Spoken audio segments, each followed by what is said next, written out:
میرا نام محمد آصف کراچی۔ السلام علیکم۔ ہم آپ کے ممنون ہیں کہ آپ نے ہماری اہل سنت .net پر یاد فرمایا۔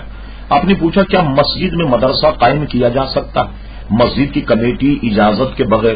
تو دیکھیے، آپ سب سے پہلے تو یہ ذہن میں رہے کہ مسجد میں مدرسہ قائم کیا جائے، علماء نے اس کی ایک صورت ناجائز لکھی، وہ یہ ہے کہ مسجد میں جو مدرسہ قائم کیا جاتا ہے اگر امام کو قرآن مجید پڑھانے کی تنخواہ دی جاتی ہے تو ایسی صورت میں علماء نے فتویٰ یہ دیا کہ مدرسے میں پڑھانا جائز نہ ہوگا۔ اگر امام فی سبیل اللہ پڑھا رہا ہے یا اس کو آنے جانے کا کرایہ دیا جاتا ہے، پڑھانے کی وہ تنخواہ نہیں لیتا، تو مسجد میں بچوں کو پڑھانا جائز۔ ایک بات یہ۔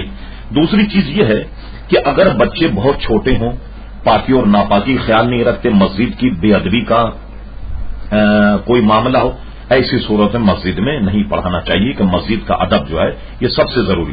پھر آپ نے ایک بات یہ پوچھی کہ مسجد کمیٹی کی اجازت کے بغیر، ظاہر ہے کہ مسجد کمیٹی کی اجازت کے بغیر جب آپ پڑھائیں گے کیا، بلکہ آپ اور آپ کی انتظامیہ اور مسجد جو ہے وہ دن بھر ان میں لڑائیاں ہوتی رہیں گی جب آپ ان کے بغیر مشورے کے پڑھائیں۔